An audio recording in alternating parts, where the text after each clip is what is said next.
Good afternoon. Today we will be presenting on the stolen generations.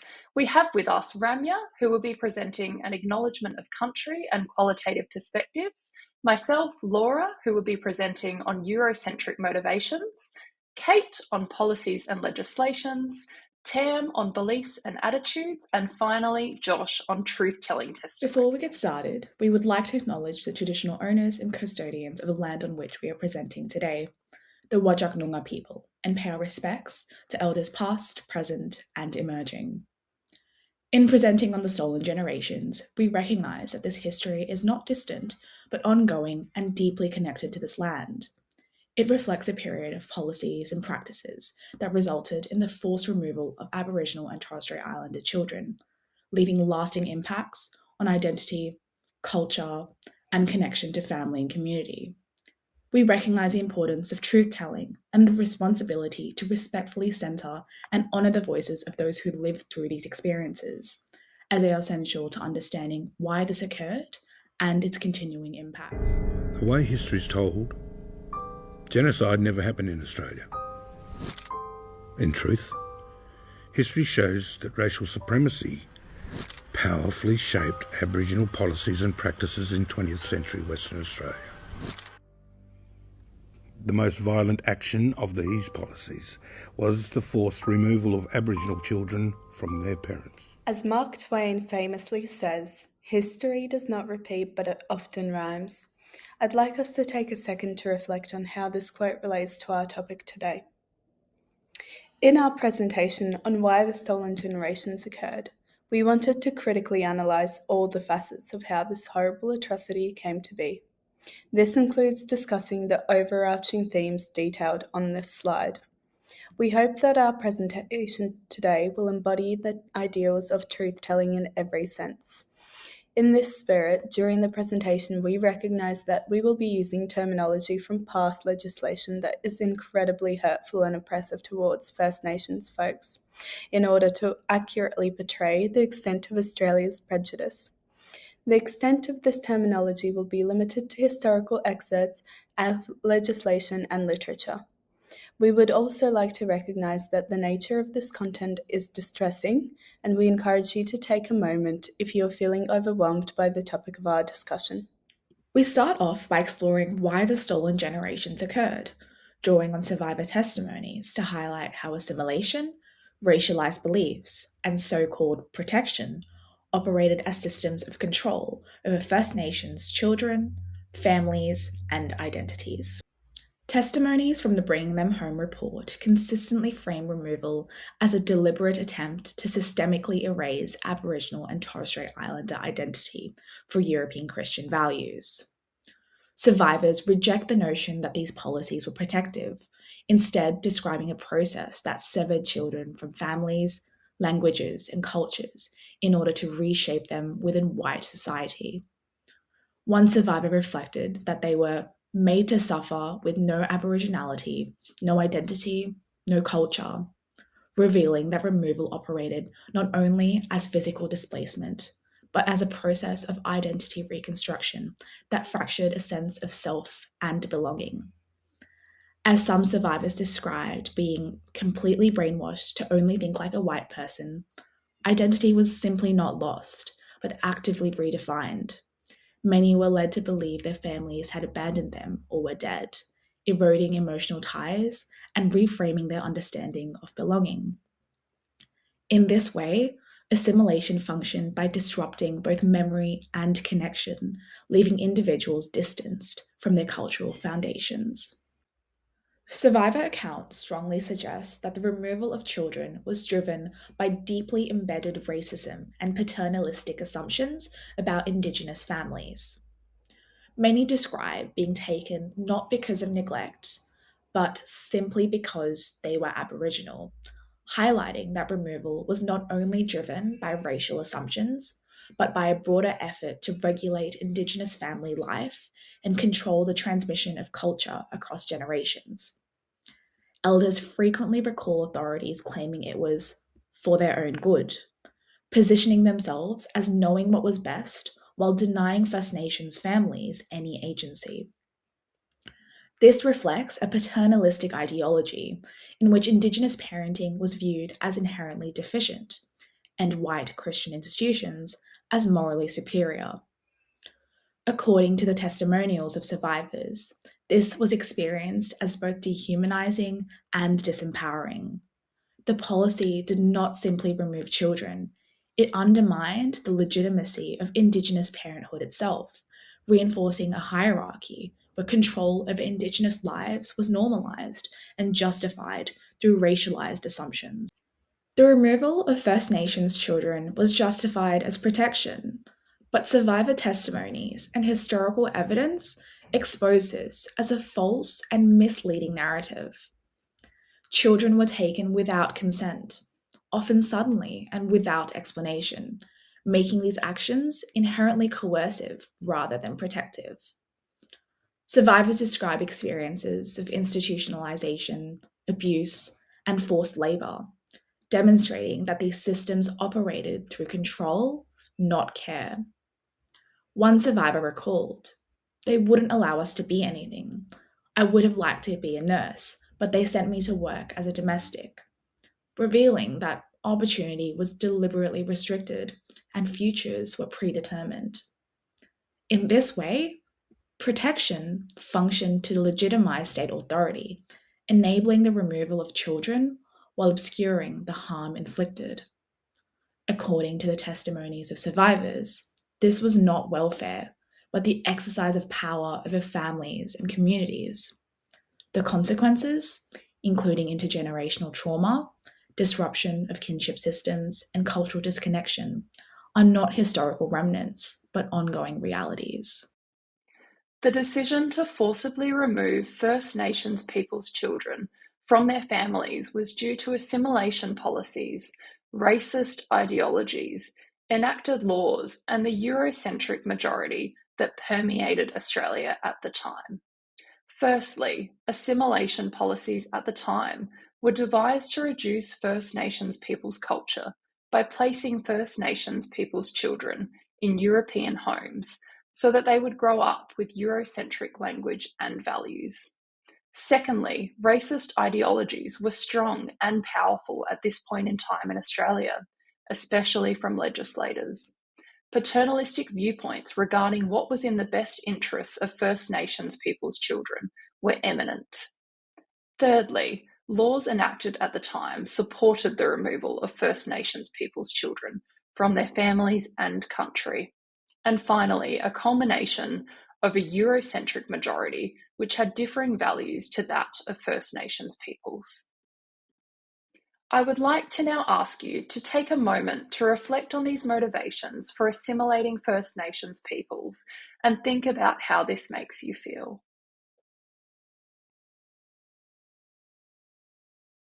Thank you for taking the time to reflect. I will now take the opportunity to acknowledge why the above reasons for the forcible removal of First Nations peoples' children from their families and their country was deeply traumatic. Assimilation policies and racist ideologies failed to recognise the beautiful aspects of First Nations peoples' culture. This includes the deep support and connection to each other and families, the strength of First Nations peoples' kinship, and the positive value that this brings to Australia. Accordingly, literature also demonstrates the significant trauma that was induced by removing First Nations peoples' children from their families and country. Overall, the literature has demonstrated that by removing First Nations peoples' children from their families and countries, this has resulted in increased physical and emotional distress, individual and intergenerational trauma, and negative health impacts, amongst many other ongoing impacts. My name is Kate, and I will be discussing 3 legislative acts that allowed and promoted the forceful removal of Aboriginal children from their families into group homes and into work. In 1883, an inquiry into the care of Aboriginal children in WA was conducted by the government. It was deemed by government officials at the time, and I quote, that Aboriginal people were unable to look after their own families properly. There were no justifications written for this decision, but it led to the creation of the Aborigines Protection Act of 1886. I would like to acknowledge that the following legislation contains derogatory terms, which I will not be quoting. I will attempt to discuss these terms without using the words written here. This Act stated that Aboriginal children and children with one Aboriginal parent and one white parent were legally allowed to be removed from their families to serve as apprentices to masters of a trade.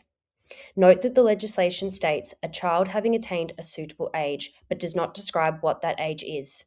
This allowed for Aboriginal children as young as infants to be taken from their families. This Act allowed for a legalised system of forced labour where Aboriginal children were removed from their families and placed vast distances from them to work for employers. I've placed employers in quotation marks as these children were not paid and they had no rights. It is important to remember that Aboriginal children had been taken from their families long before this Act was written, but this Act now made these kidnappings legal and justifiable in British colonial law. So, who was responsible and involved in this Act? The Western Australian Governor in 1886 was Sir Frederick Napier Broome, who was a colonial administrator for the British Empire. Sir Broome is circled in the photo below. He appointed 5 members to the Aborigines Protection Board, who are listed here. These individuals controlled the custody of Aboriginal children and were responsible for the forceful removal of these children from their families. The members of this board would change many times over the following years, but all with the same result. The second legislative act I am going to discuss resulted from a royal commission led by Dr. Walter Edmund Roth, who's pictured here. He looked into the treatment of Aboriginal peoples in WA. Dr. Roth was the Chief Protector of Aboriginal peoples in Queensland at the time, but decided to lead an inquiry in WA as, and I quote, he was concerned about the number of Aboriginal children born from an Aboriginal parent and a white parent in WA. He argued that these children would be better off in institutions than with their Aboriginal mothers and their families. He suggested that the Chief Protector of Aboriginal peoples was to assume guardianship of these children, remove them from their families, and place them into group homes. This is why Dr. Roth is known as the pioneer of the stolen generation. Based on his recommendations, there was a parliamentary debate on what should be done with Aboriginal children in WA. I have included 2 quotes from this debate here, which I will not be reading out loud. As a result of this parliamentary debate, the Aborigines Act of 1905 was created.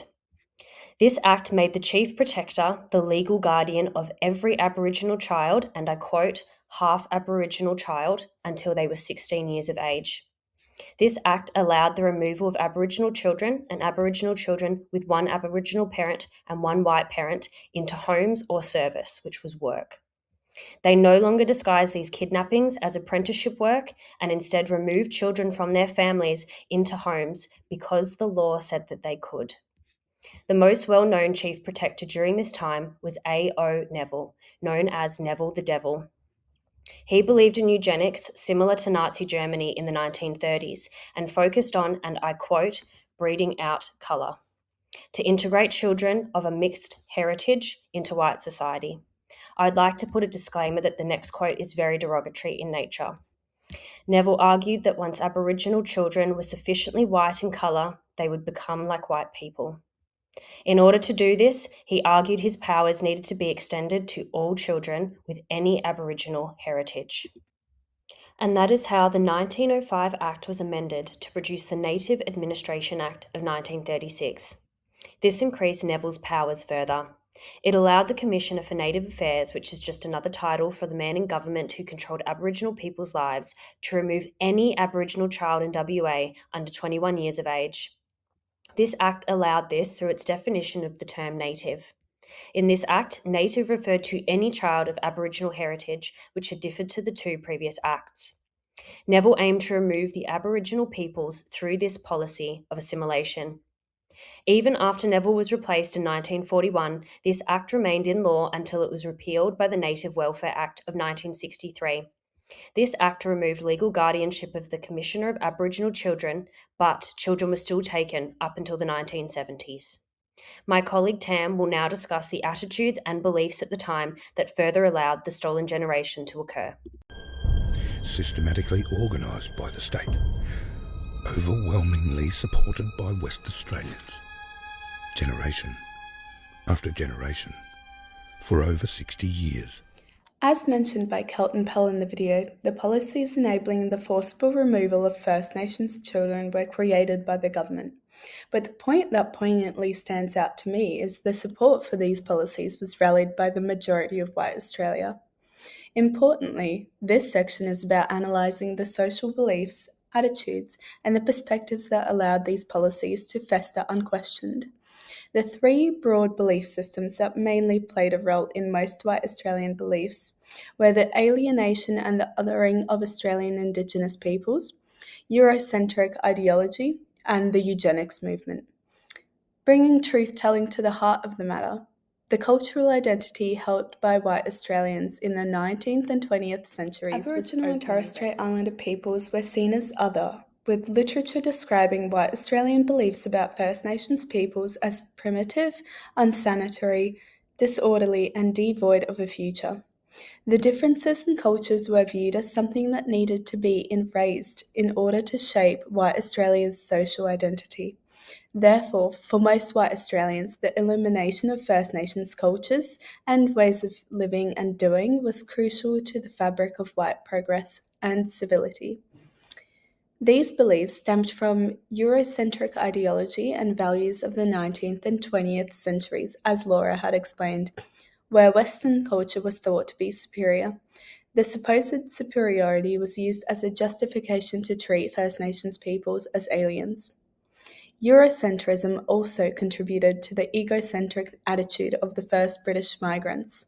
They believed they were the first rightful people to take control and manage the land, and it was noted that white Australians grounded this belief in their self-perceived hard work and determination, opening a widespread belief that the land belonged to them. This alienation of First Nations peoples provided the moral ground necessary for the movement of eugenics to take residence in Australia. Eugenics proliferated through settler colonial thought. Eugenics is a term used to describe a pseudo-scientific movement that values human worth by colour, race, and uncontrollable genetic factors.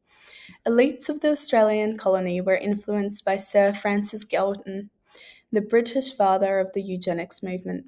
These views were intrinsically laced with the belief that a society can be as great as its quote-unquote pure white bloodline, leading to the normalization and general acceptance of selective breeding as a concept. Some literature on these attitudes tries to reason that the selective breeding beliefs of white Australians were not malicious, but indeed grounded in humanitarian reasons.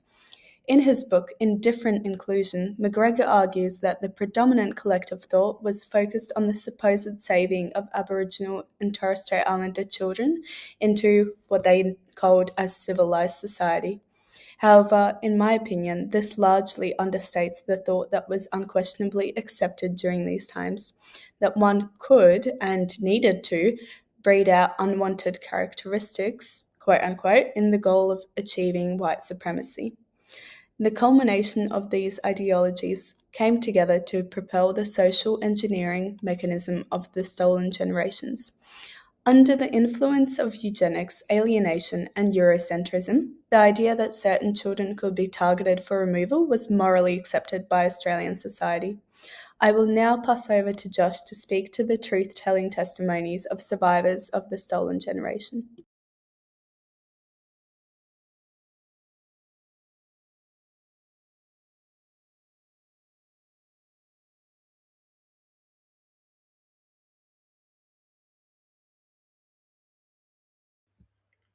Truth-telling isn't just about what led to and what happened in the stolen generation, it's about how it still lives on in people today.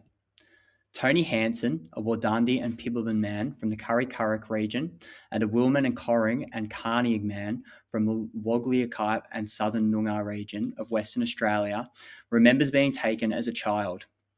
His clearest memory, crying in the back seat as he saw his family in the back window. At Murraybank Mission, he was treated inhumanely, stating, "We got flogged every day and I had to learn very quickly not to wet the bed, because if you did, you would get hosed down in the backyard like a dog." The only contact with his family, a brief 10-second period each day as they watched on from a park while he was dropped off on a school bus, never losing hope of reconnection. For Ian Ham, a Yorta man in Shepparton, Victoria, the loss was quieter and the disconnection even more profound. Taken at just 3 weeks old, he grew up unaware of his own family. When he finally learned the truth as an adult, he asked himself the question, where do I fit in? Ian met his family for the first time in his 20s, never meeting his mother as she passed away shortly after he was taken as a child. He describes the internal frustration and anger at having to build family relationships from scratch as an adult, dissected from his own Aboriginal identity. Uncle Jack Charles, Australian actor, activist, and Bunurong and Wurundjeri man, speaks to the lasting impact of these policies, stating, "It's very hard to heal oneself from the policies of the past."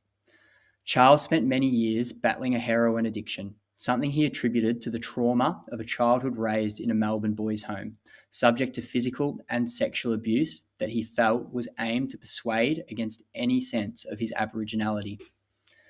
This is also reflected in further de-identified testimonies.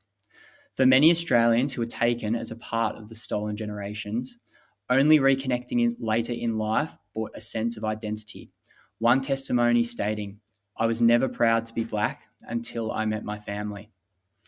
In the testimonies, adoptive parents reflected on their role, admitting, "We made a series of errors through our ignorance and paternalism," showing the impact extended beyond the individuals taken, reaching into all parties involved through the procedures established by the stolen generation policies.